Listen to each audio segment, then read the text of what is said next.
So, welcome back to the session, right. So, in current session we will discuss about the error coefficient, we will discuss about the static error coefficient and dynamic error coefficient in detail, right. So, in today's session we would like to solve a little bit numerical which will clear our concept of unit 2, right. So, here this we will see here the features of steady state error here. Now, we will see the limitations of steady state error, then we will discuss here the dynamic error coefficients. Okay. So, last session we had discussed this thing, whenever we are applying the parabolic input, then we were getting K A, that is the acceleration type error, or you can say acceleration error constant, right. So, till now we had seen the K P, K V and K A, they are the static error coefficients, right. So, what is the significance of this error coefficient? So, you can see they will tells you the ability of a system to reduce or eliminate the steady state error, right. So, this to determine this feature we need to calculate K P, K A and K V, right. Then these value mostly depends on the type of the system. So, in the upcoming slide we will discuss how if we change the type of the system, then these coefficient will change, right. And all the type of system becomes higher, you can say as the system of the, you can say type of system will become increases, then more steady state error will eliminate it. So, here in this figure you can see the difference between the, you can say my input, this is my actual input and this is my actual output, and the difference between them is given by here steady state error. So, we have discussed this thing in the last lecture. So, if we see the features, so steady state error, you can say this will tells you basically a measure of system accuracy, right. And if you see in ideal scenario what is happening, the system should match the reference input, that would be the ideal case, right. It means steady state error, it should be low as possible, right, because it is an important performance measure, right. So, steady state error depends on the two factor, one is the type of the reference input, that is my signal will be here step input, ramp input, parabolic. So, depending on that my steady state error will change, right. Second is here the type of the system GS, right. So, if we go for type 0 system, type 1 system and type 2 system, then these steady state error will change. Okay. So, how it can be determined we will see in the next slide. So, for type 0 system we need to calculate here steady state error, right. So, I am assuming here a generalized transfer function G s equal to k dash over this numerator polynomial and denominator polynomial, this will gives you 0 and denominator will gives you basic poles. Okay. And we would like to calculate steady state error where we are interested in K P. Okay. So, here we need to apply this formula limit s tend to 0 1 over 1 plus G s, and this will give us 1 over 1 plus K P, we have derived it in the previous session. Now, E S S you can say for velocity type of input or for ramp input, the steady state error would be given by limit s tend to 0 1 over S G S. Here I am assuming that H s is unity. So, that is why it is 1 plus G s. If H s is not unity, so you will get here H s term with G s everywhere, right. So, whenever H s is not unity, so you will get H s with G s. So, here if I put this, so I am getting that E S S is coming infinity. In the same way we are going for acceleration type of input, it means whenever we apply here a parabolic type of input, then what would be my error, steady state error. So, here I need to apply the formula limit s tend to 0 1 over s square G s H s, again it will comes infinity, right. So, here what we are getting for a constant position error, it means for E S S where we are calculating this you can say step signal. If we apply the step signal to the type 0 system, then we will get a finite error. If we apply here the ramp input and parabolic input, then we will get this error as an infinity, right. So, this is the conclusion, that is the analysis of type 0 system in presence of step signal, right. Now, I change the type 1 system, again I will apply these 3 standard test signal and I would like to see what would be my steady state error. So, again ESS position, it means I am applying here the step signal. ESS velocity, it means I am applying here ramp signal, and ESS acceleration, it means I am applying here the parabolic input signal. Okay. So, again if I apply the same formula, then I will get here 0 for velocity, same formula that we applied in the previous slide, we will get 1 over k v, right. So, it will gives you a finite value, and whenever we are going for calculation of this for parabolic input, so we are getting 1 over 0, that is infinity. It means for type 1 system, if we are applying step signal, we are getting error as 0, steady state error, and if we are applying here parabolic ramp input, we are getting a finite value. Okay. And whenever we are applying the parabolic input, then we are getting the infinite, right. So, by changing the type of the system, the change in the steady state error is coming with reference to the same standard test inputs, right. In the same way, if we go for type 2 system, then again if I apply here, you can say step signal, this is my GS that we have seen. Okay. So, here for type 2, the error will be calculated by this formula for step input. Okay. So, here this will be 0 for ramp input, this will give us again 0 for parabolic input, this will gives us a value of finite value 1 over k a, right. So, this formula that we used, it is same. So, here you will see the change in the order of this. So, you can say the change in the transfer function G s. So, in the previous case, if you see for type 1 system, it means single pole lying at the origin. For type 2 system, what you will get 2 poles lying at the origin. So, in this case, if I apply this test input, regarding that I will get here 0 for step signal, steady state error would be 0 for ramp signal, and it is finite for parabolic type of input, right. So, in this way our steady state error varies, depends on type of the system and depends on my input, that is the step signal, ramp signal and parabolic signal, right. So, if we summarize, depending on the input, they are my different types of input, and depends on the type of the system. If we assume k is the gain of the system, then this steady state error would be given by 1 over 1 plus k whenever my step is input. For type 1 system, it would be 0, for type 2 system it would be 0, right. The same way, when I apply the ramp signal R t equal to t as the input, then for type 0 I will get infinity value, for type 1 system I will get 1 over k, for type 2 it is 0. For acceleration type of input, and if my system is type 0, then my steady state error is here infinity. For type 1 system, my steady state error is here again infinity. For type 2 system, my steady state error would be 1 over k, right. So, if we remember this table, then we can easily solve the numerical. Suppose we are getting a type 0 system in the numerical, and it is asked calculate the acceleration input. So, if you remember the steady state is coming infinity, then you can directly write infinity is my answer, right. So, this table will help us in solving the numerical with respect to steady state error calculation, right. Now, we will see here the basic limitations of static error coefficients, right. So, this method is applicable only for 3 standard test input, that is step signal, ramp signal and parabolic. If I change my input, then this error analysis is not applicable, right.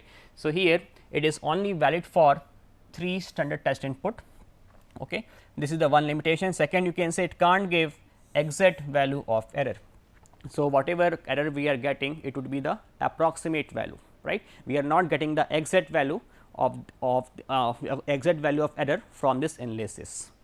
Okay. And this method can provide the important time variation of error, and this method can be used for stable system.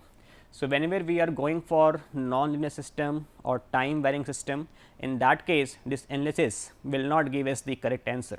Okay.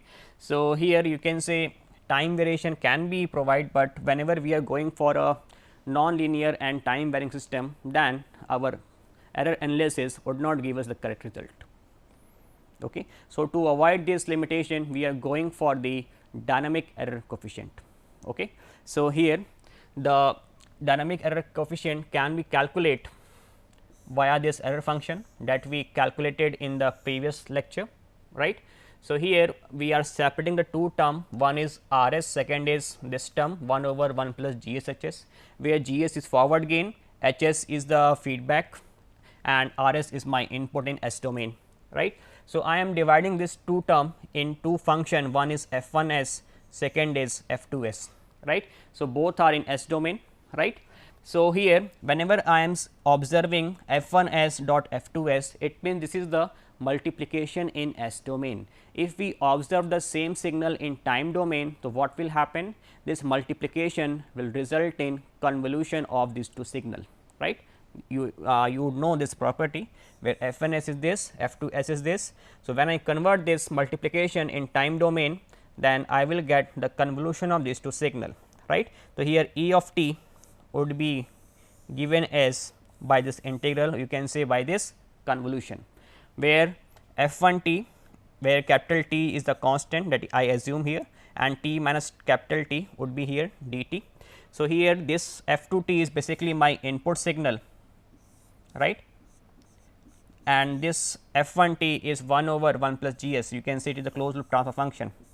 Okay. So, here I can write it as f 1 t r t minus capital T. So, further we can apply here Taylor series to expand the input R t. So, R t minus t can be extended as R t minus t r dash t plus t square over factorial to R double dash t, and this series will continue, right. So, I will put this input value in this error expression E of t. So, this will give us this expression. Okay. So, E of t can be written as integral of 0 to t f 1 t r t dt minus integral 0 to t t r dash t. So, here you can observe this r is function of t, this f 1 t is function of capital T, and this integral is with respect to capital of d t. It means r t would be constant. So, I can take r t common, or you can say take out of this integral very easily. So, if I calculate the steady state error, I have to apply this formula E of S s equal to limit s tend to 0 E of t, right. So, here I need to apply this formula over it, this will come, okay. And then I am taking out R t out of the integral, and this function will remains here. In the same way, this function will remain here. So, everywhere R t, R dash t, R double dash t, in the same way R triple dash will taken as, you can say taken out of the integration, and this will be the expression. So, now I am assuming that this f 1 t is basically the k naught, you can say t times of f 1 dash, it will be my k 1 coefficient, and this coefficient t square by factorial to f 1 t, this would be my k 2 coefficient.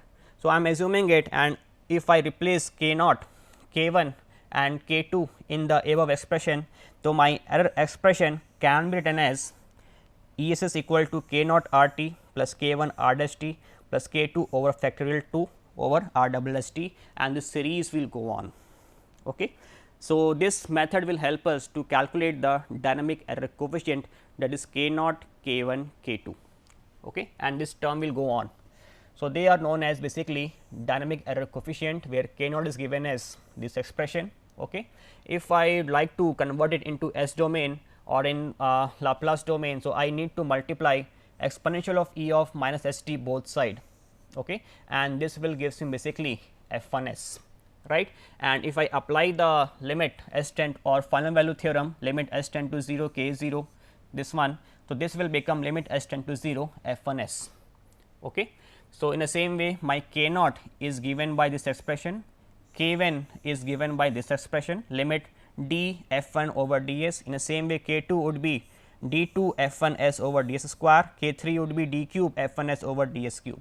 So, this series will go on, and we can easily calculate the dynamic error coefficient, that is k naught, k 1, k 2, k 3 till value of k n, right.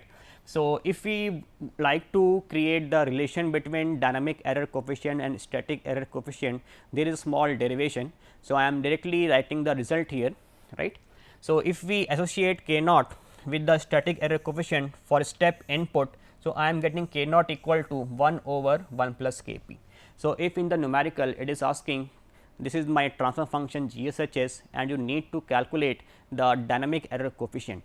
So, first what you can do, you can calculate the Kp, right, by applying the formula limit s tend to 0 GSHS from open loop transfer function. You can calculate the value of Kp and put here, then you will get value of K naught. In the same way, if you want to calculate K1 for step input, then K1 would be given by 1 over Kv. For K2 for step input, it would be given by 1 over Ka. So, in this way you can calculate this dynamic error coefficient for step input, right. So, this is the basic relation which will help us in numerical. Okay. So, we would like to see a little bit numerical regarding this. Okay. So, here one numerical is the output of a standard second order system for a unit step input is given as y t equal to 1 minus 2 root 3 exponential of minus t cos of root 3 t minus pi by 6. We need to write its transfer function. So, this is my y t. Okay. So, if you remember, the y t was written as exponential of minus zeta omega n under root 1 minus zeta square, and we are getting here sine of omega dt plus theta, right. This was the expression that we derived in the previous session for output expression whenever our input was step signal. Okay. So, I need to calculate what I need to calculate transfer function. So, here you can see one is sine here, second is cosine function here if you compare these two equation. So, if you remember the roots of, you can say s square plus 2 zeta omega n s plus omega n square. This was the standard equation the last time that we had seen. If we calculate the value of s, that is the minus zeta omega n plus minus j omega d, this was coming, and if I plot on the s plane, so I will get this value here, where the real value was zeta omega n with minus sign and it was j omega d. Okay. And if I calculate this value, this hypotenuse value, it was coming omega n, right. So, if I calculate here cos theta, so cos theta would be here basically zeta, because this hypotenuse omega n, and if I calculate the sin theta, so it will come under root 1 minus zeta square.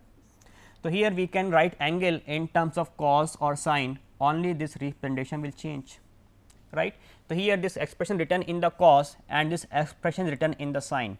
So, basically what is the basic difference, you can say only a difference of phase that can be tolerated in terms of this minus pi by 6 and theta. Otherwise, this expression and this expression is very similar, right, because here theta can be represented in terms of cos, the same theta can be represented in terms of sin. So, after this comparison we have to assume that these two equations are same, right.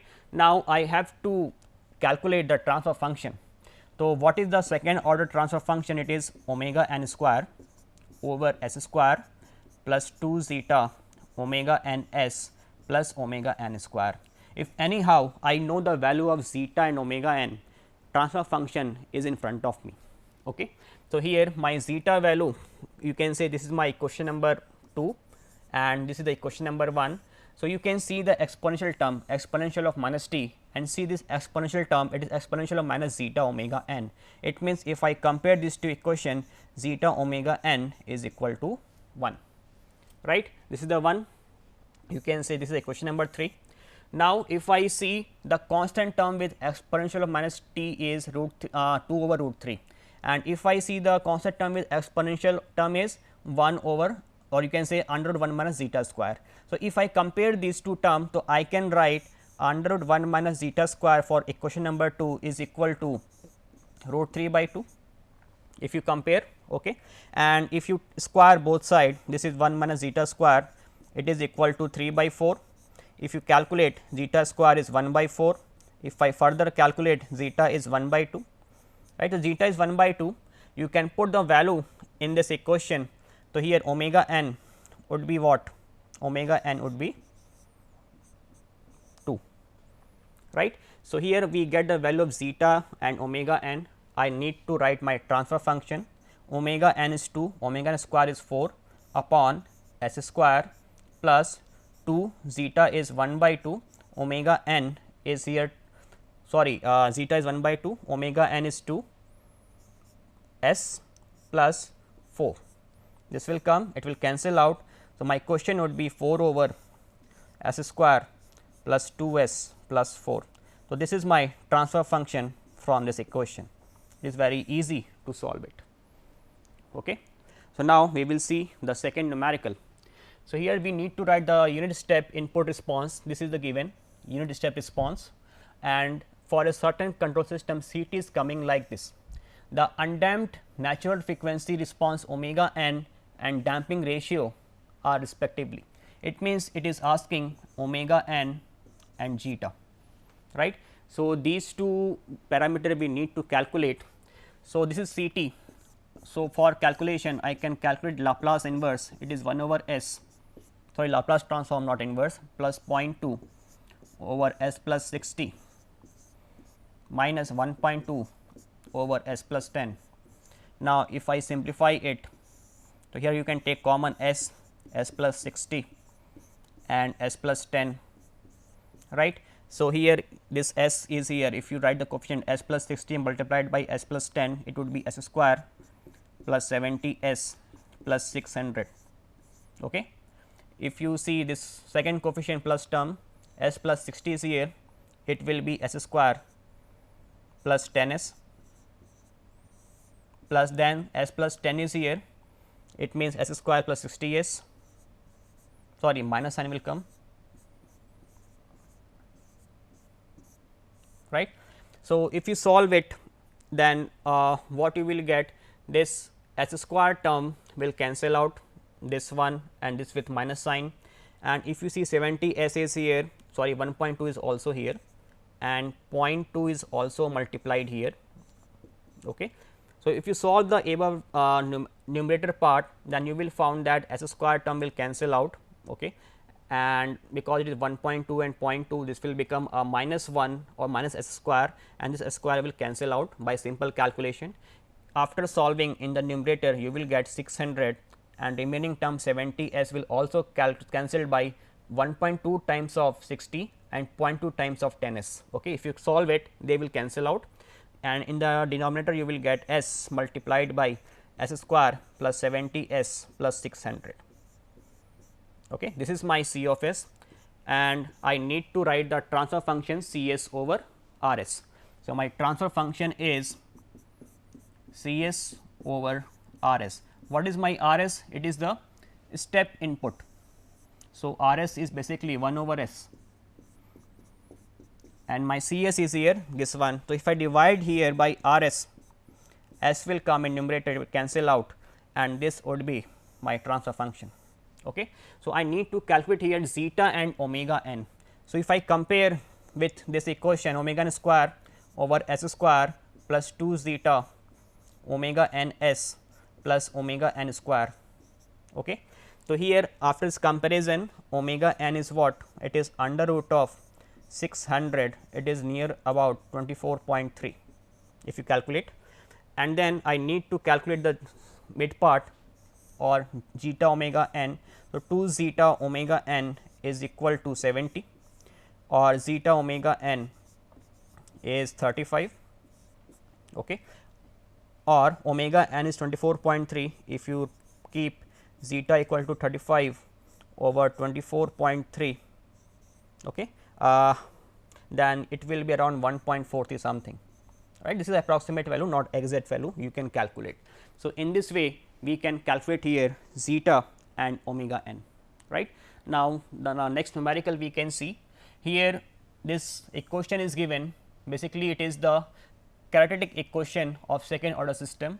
Then you need to calculate here the first undershoot, right. So, the first undershoot can be done, you can see the second order response for step input. So, what you are getting, this is the first peak MP1, it is coming at Tp pi over omega d, and this is the second peak, it will come at 2 Tp, it is at 2 pi over omega d. This is the basically the first undershoot. Then next you can say it is MP2 and this is MP3. So, peak overshoot will come for odd number of Tp pi over d, you can see this will come at 3 pi over omega d, right. So, here we need to calculate the first undershoot, it is coming here. So, it can be calculated by, you can say, time is asking, this time is basically 2 T pi over omega d. Omega d is basically 2 pi over omega n under root 1 minus zeta square. From this equation we can calculate omega n under root of 12, around 3.16 is the value, 3.46 or 16, and 2 zeta or zeta can be calculated from here, put in this formula, you will get value of Tp. Okay. So, thank you for today. Remaining session we will discuss in next lecture.